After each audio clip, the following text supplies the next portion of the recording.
Recorded at 2024's GCSAA Conference and Trade Show in Phoenix, Arizona. Here's your host, SiteOne Golf Associate Max McGee. Here at the GIS in Phoenix, and thank you for joining us. Do you mind introducing yourself and tell us where you're from?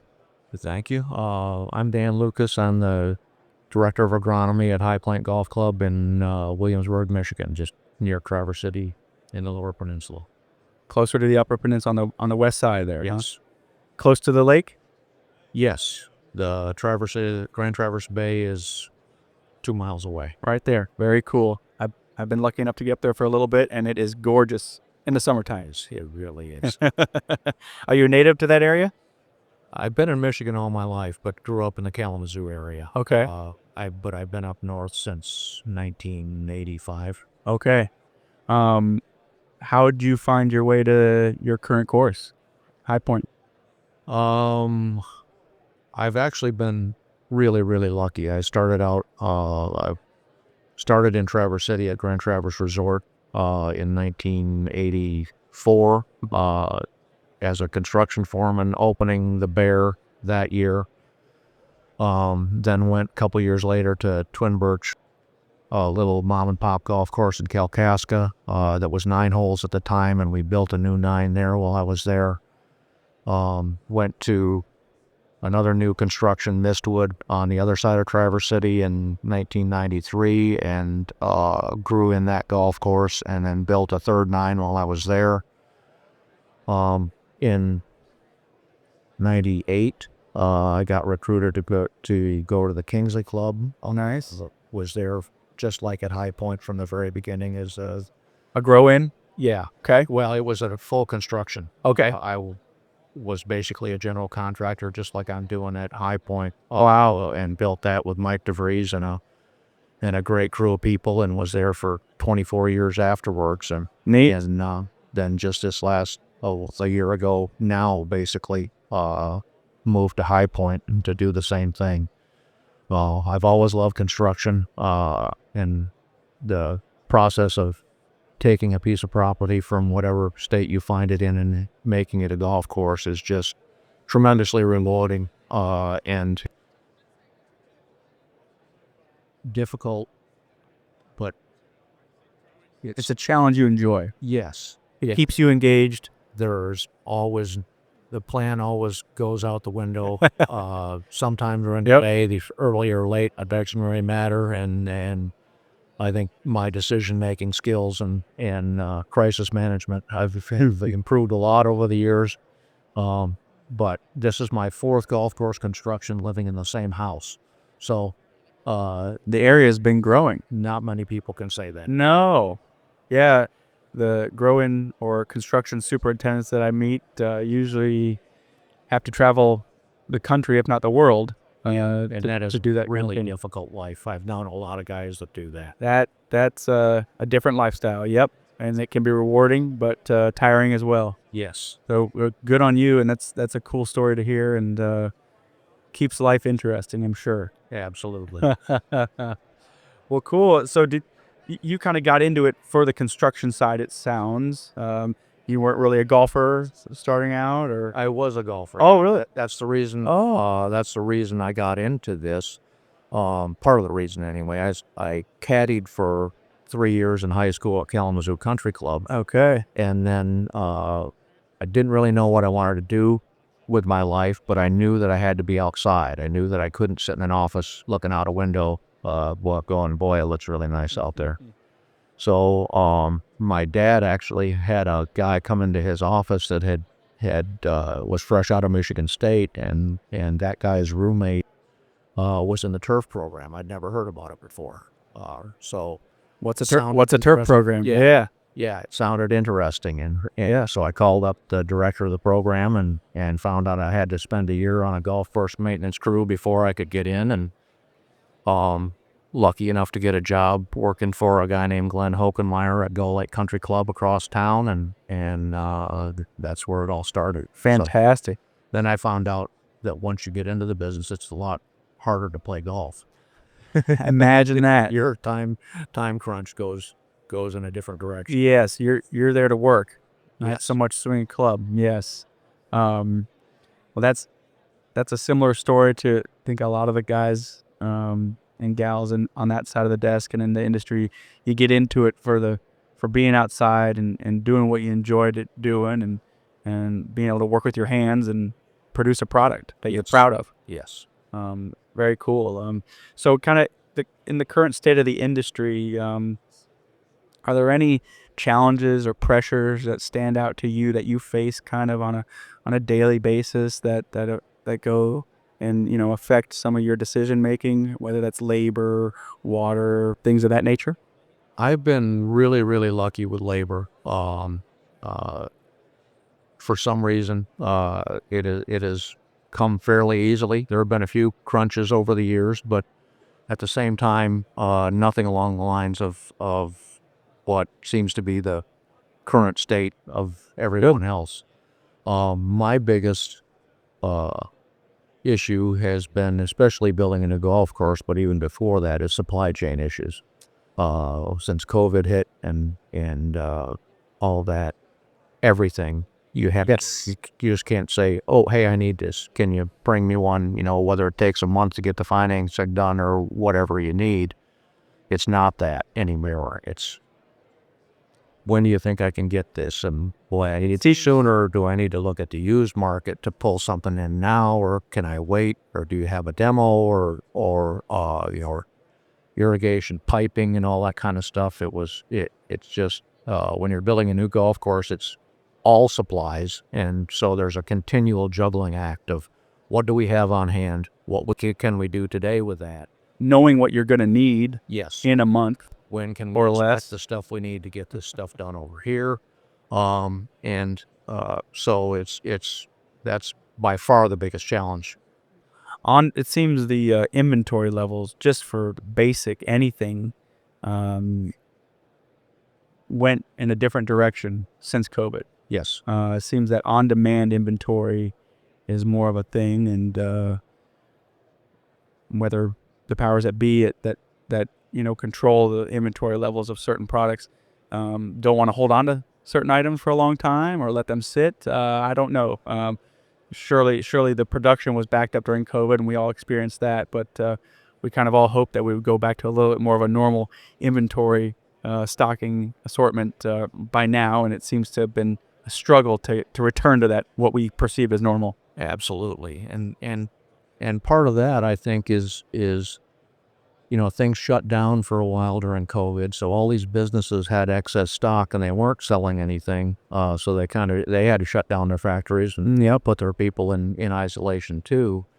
And so during those 2 years, we had 2 years of back orders, basically, that Catch up. Yeah. So now as a business owner, from their standpoint, as a business owner, do we ramp up production? Do we hire more people? Do we make that investment? Catch up? And then what happens when they do catch up? Now, so what do we do with I the understand their viewpoint completely, but it's really, really hard for everybody. It's affected everyone. Yeah. None of the salespeople like to say, yeah, you can have that in a year or two, somewhere along the lines, but we really don't know either, Oh, great. Well, now what do I do? It's a tough conversation. Yes. Understood. Can you talk a little bit about customer expectations? And when I say customer, the golfer, over your tenure and your position, how have you noticed customer expectations on the golf course evolve? Well, when I got into this business, we were still measuring green heights in fractions. Decimals happened somewhere there in the mid 80s or something like that. But I mean, for the first 10 years or so of my career, we were mowing it at an eighth or 5/32 or whatever it might be. And lightning fast green speed was 8.5 or so. Wow. And continual evolution of technology and equipment really has changed that. And the golfers' demands are much better, or much higher now. But we also have a lot more tools to provide that. The fertilizer and pesticide companies have come a long way. There's so many new products and continually evolving. The grass breeders have gone to high gear. Pencross was the best thing on the market when I started into the business, and there really wasn't a lot of choices. And now there's unbelievable numbers of choices. If you're picking grasses for a new project, you can spend a month looking at things. I bet.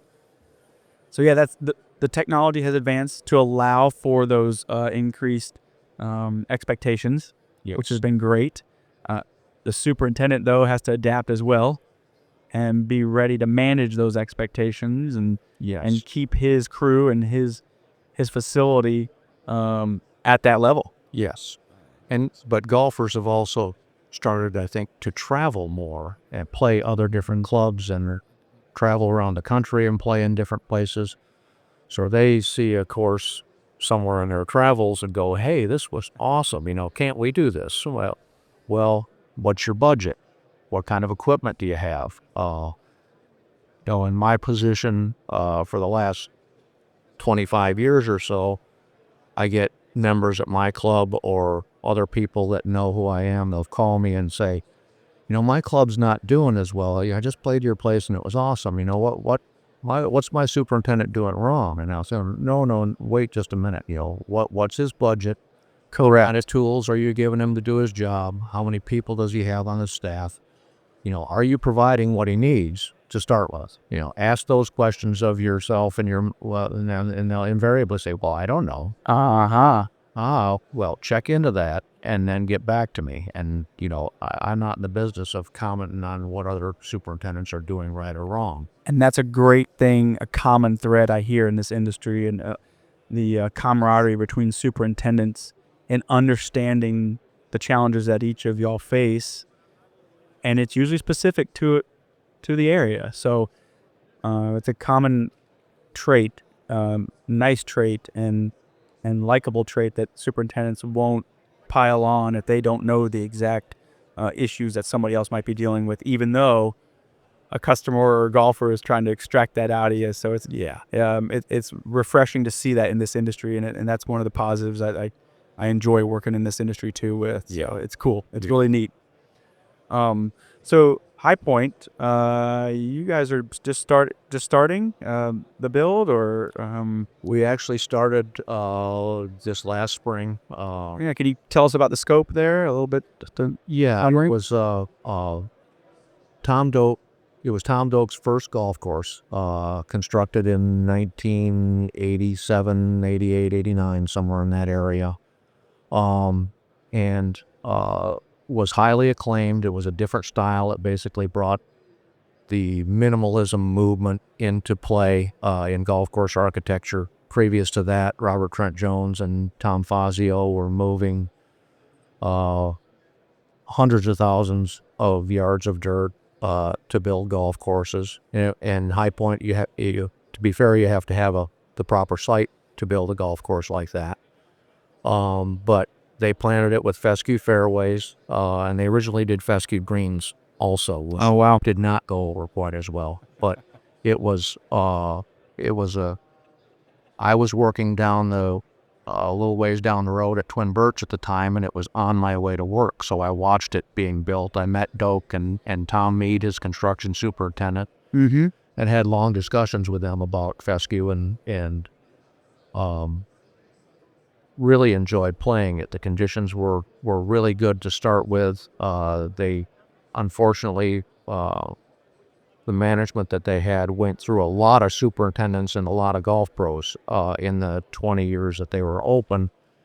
So when that happens and people know that, every superintendent's getting fired every year, it gets pretty hard to pull good superintendents. Yes. So it was mismanaged by the end quite badly. And it shut down in 2008 was its last season. They did not reopen for the 2009 season. So it just sat? Just sat. And then somewhere in the mid-teens, a hops farm bought it. And they took the whole front nine and a couple of green and tee sites on the back nine and put a giant hops farm on it. So the back nine, the majority of the back nine was left undisturbed. Did they keep mowing it? No, Okay, they let it go. absolutely All the way. let it go. Yes.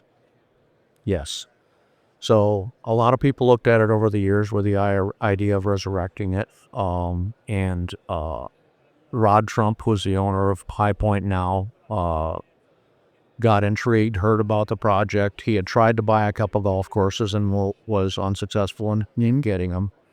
He really wanted to do something like this. So he heard about High Point and arranged a meeting with Dope, and they walked the property together.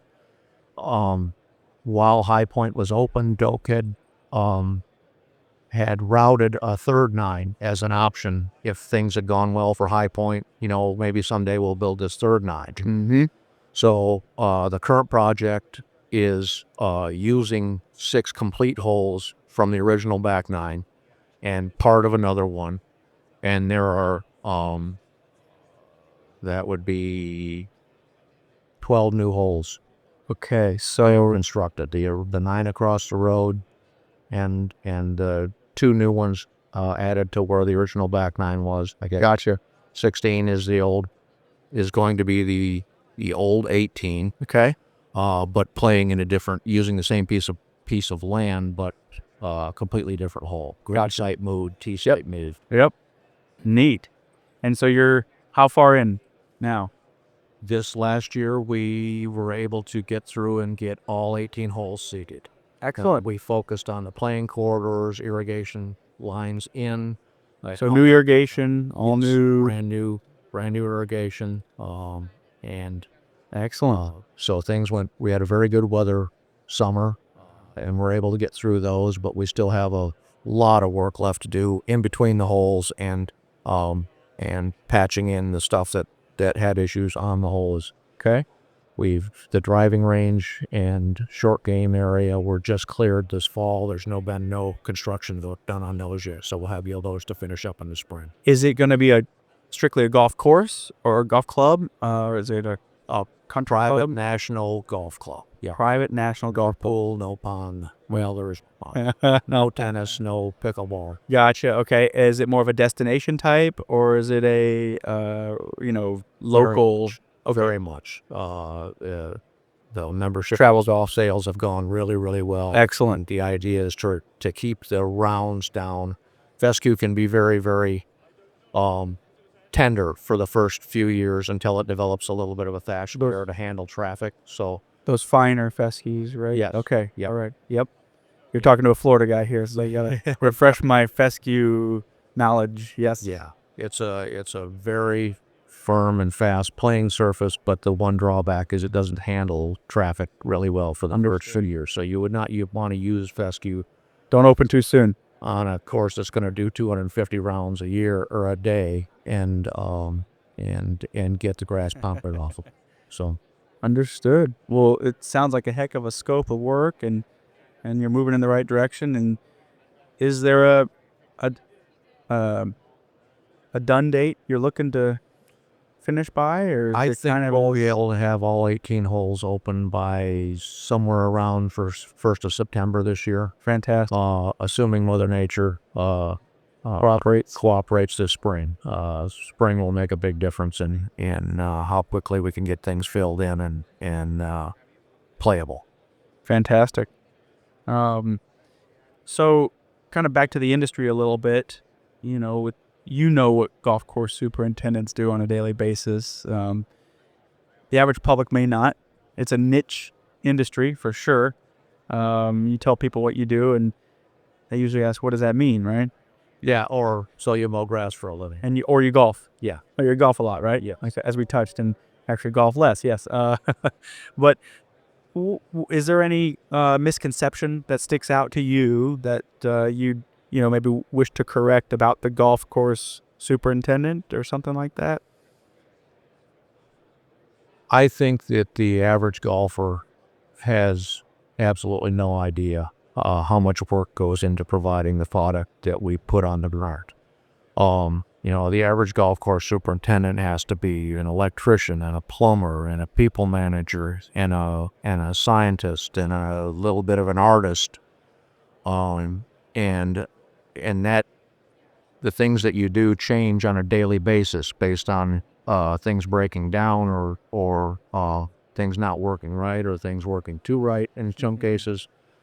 It's just a jack of all trades. Best part of it is that there are so many different challenges in so many different directions. That you may not be great at any one thing. You have to be pretty darn good at a lot of different things to make it work right. Proficient at a lot and hire the right professionals to get the right jobs done. Absolutely. Or to excel in those specific areas. Right. And then you rely on those folks, your crew, to take it to the next level and become a master of that craft. Yeah, I've been really, really lucky in my career. I had some fantastic assistant superintendents, and those are the guys that get things done on an everyday basis. It's allowed me to focus more on the big picture and direction and planning, and those guys have gone over and above. I've had some truly world-class assistant superintendents work for me. It's a fun story. It's a fun part of the job to be able to kind of mentor someone and watch them grow and absolutely, and then spread their wings. And our job, is to train those guys and help them move on and further their lives and careers. And I've had a lot of assistants early on that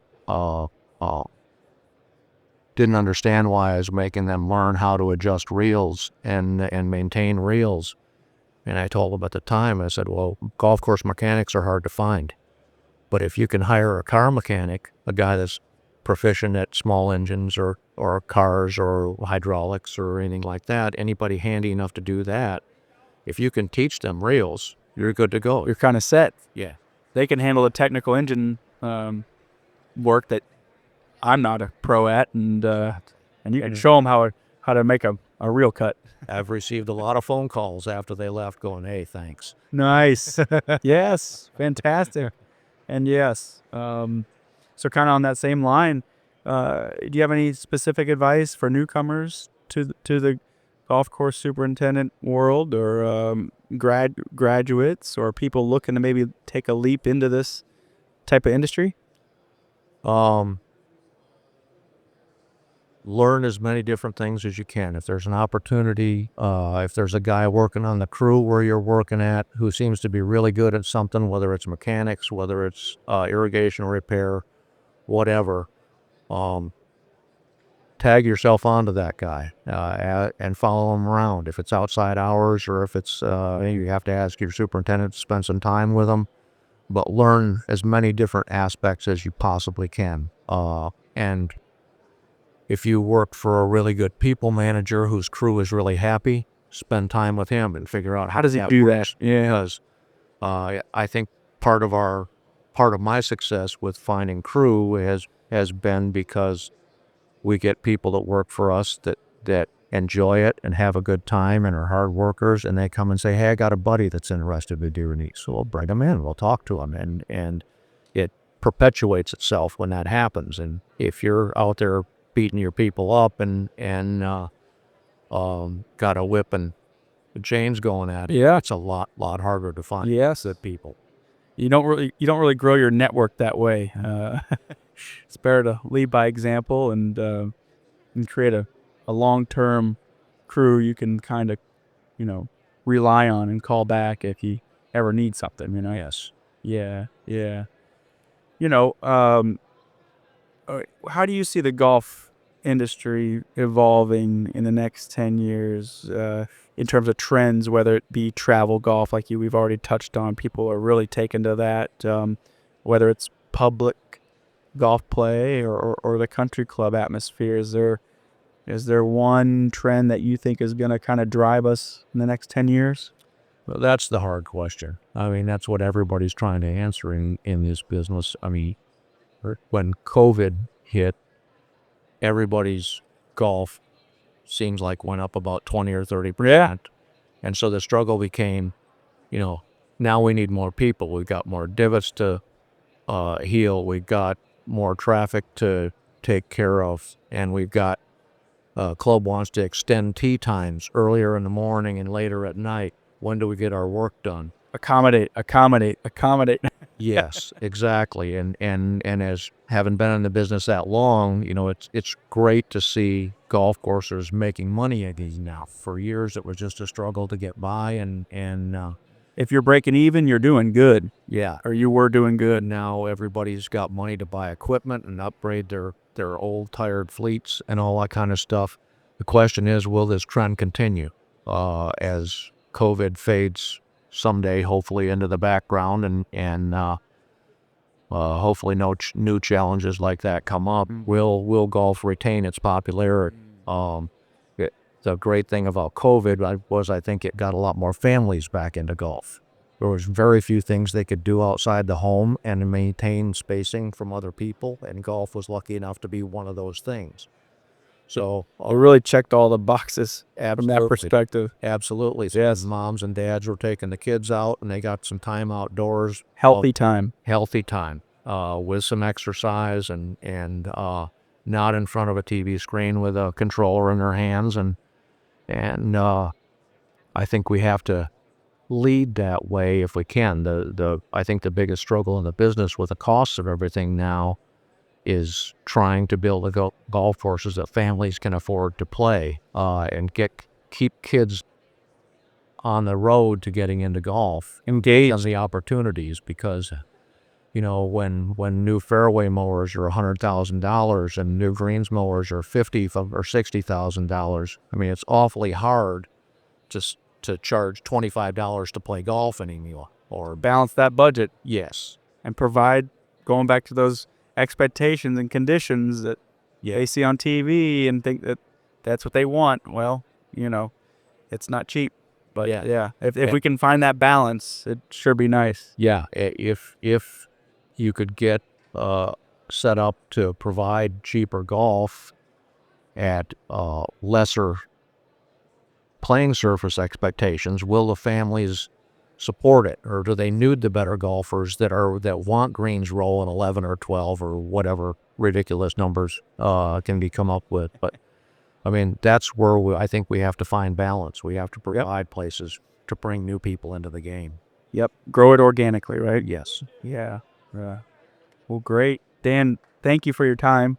my pleasure. It's been great getting to know you and get to meet you, and I hope you enjoy the rest of your time here at the Phoenix GIS. Thank you very much. It's been a pleasure. Thanks for tuning in to Confessions of the Craft. Ensure you never miss an episode by subscribing to the podcast so you can be the first to hear new episodes and discover previous ones. Follow SiteOne on Facebook, X, formerly known as Twitter, Instagram, and LinkedIn for the latest trends and industry updates.